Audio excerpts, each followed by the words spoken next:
लंबे बालों वाली बहू। अंजलि ने बचपन से कभी बाल नहीं कटवाए होते, जिस वजह से उसके बाल उसकी हाइट से भी लंबे होते हैं। एक दोपहर उसकी मम्मी अंजलि के बाल बांध रही होती है। सुन, लंबे बाल देखने में तो सबको अच्छे लगते हैं, लेकिन जब इनका ख्याल रखने की बात आती है ना, तो कोई तेरे बालों पर मेहनत नहीं करेगा।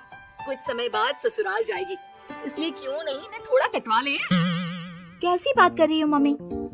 आप मेरे साथ मेरे बालों पर मेहनत तो करती ही हो, और चाहे कुछ भी हो जाए, अब मैं अपने बाल नहीं कटवा सकती। और आपको वजह तो पता ही है। अपनी बेटी को इतना खुश देखकर उसकी मम्मी आगे कुछ नहीं बोलती। इसके कुछ महीनों बाद ही अंजलि की उत्कर्ष के साथ शादी हो जाती है। तुम्हारे बाल बहुत अच्छे हैं, मेहनत साफ दिखती है। मतलब तुम भी इन पर मेहनत करने के लिए तैयार हो?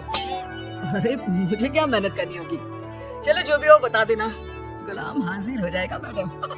पति की बात सुन अंजलि हंस पड़ती है। दिन बीतने लगते हैं, सब कुछ अच्छा चल रहा होता है, लेकिन सिर्फ उसी दिन तक जब तक सिर धोने की बारी नहीं आती।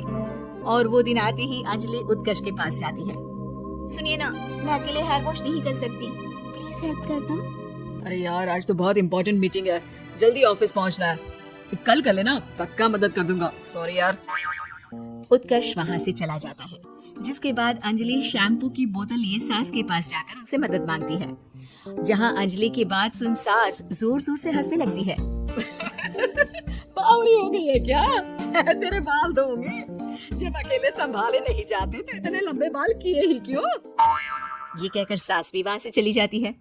अंजलि मन ही मन सोचती है, मम्मी सही बोलती थी, तारीफ सब करेंगे, पर थोड़ी भी मेहनत कोई नहीं करेगा। अब अंजलि खुद ही हेयर वॉश करने बाथरूम में चली जाती है। इस बात को 3 घंटे बीत जाते हैं, लेकिन अंजलि बाथरूम से बाहर नहीं निकलती। सास बाथरूम का दरवाजा खटखटाती है। अरे ओ महारानी, अंदर घर बसाने का प्लान है क्या? यहाँ सारे काम पड़े हैं, तेरे बालों की वजह से हम क्या भूखे मर जाए? सास की आवाज सुन अंजलि अगले ही पल बाहर निकल आती है, लेकिन सही तरीके से सिर नहीं धुलने पर उसके आधे बालों में शैम्पू और बाकी बालों से पानी बह रहा होता है। हाय नास पीटी, इतने घंटे लगा दिए फिर भी इन्हें ठीक से धो कर नहीं आई। अब क्या सारे घर में पानी पानी करती घूमेगी? अरे कहीं मुझे ही ना गिरा दियो। आज तक कभी अपने आप हेयर वॉश नहीं किया, हमेशा मम्मी हेल्प कर देती थी, इसलिए टाइम लग गया। अंजलि और उसके बालों से टपक रहे पानी का हाल देख सास अपनी ही जान बचाने के लिए बहू को दोबारा बाथरूम में ले जाकर उसका अच्छी तरह हेयर वॉश कर बालों का पानी निकाल देती है। अब जल्दी काम पर लग जा, और मुझे दोबारा इस घर में तेरी जुल्फों का टंटा नहीं चाहिए। सास की बात मानकर अंजलि चुपचाप काम पर लग जाती है। इसी तरह दिन बीतने लगते हैं, जिसमें अब अंजलि हेयर वॉश के लिए आधे दिन का समय लेकर अपने घर आने लगती है। पर सास को इससे भी दिक्कत हो जाती है, जिसके चलते धीरे धीरे अंजलि के लिए अपने बालों का ख्याल रखना मुश्किल होने लगता है। न तेल लग रहा है, न समय से हेयर वॉश हो रहा है, और बालों में कंघा घुमाए तो हफ्ते बीत जाते हैं। मुझसे अपने बालों की ऐसी दुर्गति देखी नहीं जा रही। इसी तरह दिन और दिनों के साथ महीने बीत जाते हैं, जिसमें अच्छे से ख्याल नहीं रखने की वजह से अब बाल रफ उलझे हुए होने के साथ साथ हेयर फॉल भी शुरू हो जाता है। अब क्या हमें अपने बालों में उलझा कर कूड़े में फेंकने का इरादा है? जहाँ देखो वहीं मैडम के बाल गिरे हुए मिलते हैं। अरे कटवा क्यों नहीं देती इन नासपीटों को? तभी उत्कर्ष वहाँ आ जाता है। अरे कैसी बात कर रही हो माँ, आपके बोले बिना वो सब कुछ कर देती है, और बदले में जब सिर्फ अपने बालों के लिए जरा सी मदद चाहती है तो आप उसे ऐसी बातें सुनाती हो। उत्कर्ष अंजलि को लेकर घर से बाहर निकल जाता है, और वो दोनों अंजलि के घर पहुंच जाते हैं। मुझे माफ करना, मैंने वादा किया था लेकिन पूरा नहीं कर पाया। अब तुम जैसा कहोगी मैं वैसा ही करूँगा। अंजलि की मम्मी उन्हें बहुत सारे घरेलू उपाय बताती हैं, जिन्हें अच्छे से समझकर दोनों घर वापस आते हैं, और अब मिलकर अंजलि के बालों को ठीक करने के मिशन पर लग जाते हैं। अरे पत्नी की सेवा में तो ऐसे लगा है जैसे इसके बालों में से खजाना निकल आएगा। इसी तरह कुछ महीने बीत जाते हैं, और धीरे धीरे अंजलि के बाल पहले जैसे हो जाते हैं। आधा सफर तो कंप्लीट हुआ, अब आधा बचा है। हाँ, कौन सा आधा? मैं समझी नहीं। मम्मी।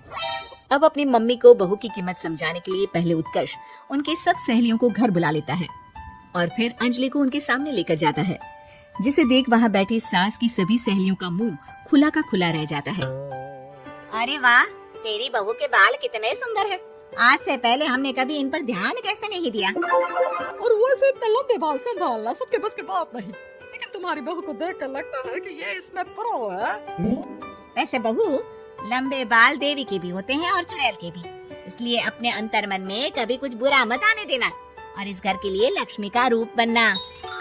अरे किस बात की, घर की आधी लक्ष्मी तो ये इन्हीं जुल्फों पर खर्चा कर देती है। सास की इस बात पर अंजलि तुरंत पैसे ले जाकर सास के हाथ में रख देती है।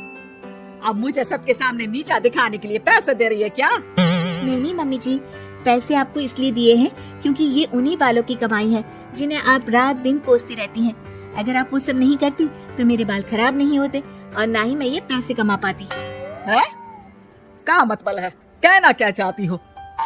मैं शादी के पहले से ही एक हेयर केयर यूट्यूब चलाती हूँ, जहाँ शादी के बाद और बालों के हाल की वजह से मैं इनएक्टिव हो गई थी।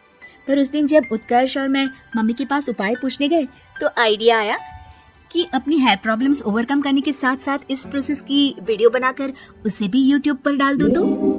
और अंजलि की इस आइडिया से वीडियो हिट हो गई, चैनल के सब्सक्राइबर भी बढ़े, साथ में व्यूज और पैसे भी मिले जो इसने आपको देने के लिए सोचा। बहू की बातें सुन सास को अपने बर्ताव पर पछतावा होता है और अब सास, बहू और पति सब मिलकर हेयर केयर और यूट्यूब चैनल पर काम करने लगते हैं।